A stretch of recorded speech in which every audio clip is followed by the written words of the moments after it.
सिलसिले में जब नया नया शुरू हुआ तो उस टाइम लाखों का जिक्र इसी तरह चलता था जैसे अभी चल रहा है। वो एक शागिर्द भागा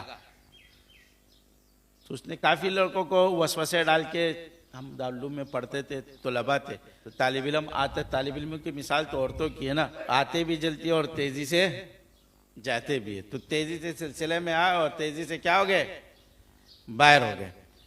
तो मैंने उसको पकड़ा जब सिलसिले से बाहर हो रहा, आके मुझे शुरू में खुद कहता था, तुम कहते थे ना सिलसिले में बंदा जिक्र करता है, देखो मैं तो सिलसिले से बाहर हुआ हूँ, क्या है अभी भी 40,000 मरतबा जो है ना कलमा पढ़ता हूँ। कितना मरतबा पढ़ता हूँ? मैंने कहा पहले कितनी मरतबा पढ़ता था?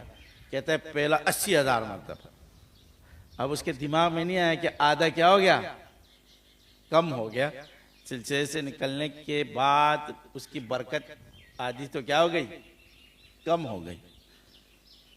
अब हर 2 दिन के बाद वो आता था, अभी भी मैं 20,000 मतलब जिक्र करता हूँ।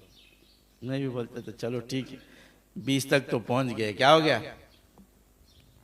वो मुझे चिढ़ाते थे, क्या करते थे, तुम कहते हो कि जिक्र सिलसिले की बरकत से इतना जिक्र होता है, वैसे जिक्र नहीं कर सकता है। तो आहिस्ता आहिस्ता मैं खामोश था, उससे बिल्कुल खामोश था। मैंने कहा अभी तो आपके अंदर वो कहता है ना, जब टैंकी से पीछे से लाइन कट जाता है तो टैंकी में पानी होता है या नहीं होता है? होता है। जब इस्तेमाल होते होते वो पानी क्या हो जाता है, खत्म हो जाता है। उसके बाद खुश्क हो जाती है, उसके बाद उसको धूप जो है ना लग लग के सड़ जाती है, काय जो है ना टूट भी जाती, कोई इस तरफ आता भी नहीं।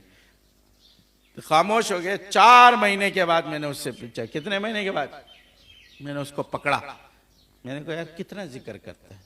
चुप हो गए, क्या हो गया? मैंने कहा अभी तो तू लाखों में चला गया होगा, 20,000 तक तो मैंने तुझसे पूछा था, तो अब तो तू लाखों में गया होगा। कहते सच बात बोलूं? मैंने कहा हाँ सच बात। कहते कसम खुदा की तस्बीह भी नहीं उठाता। क्या है?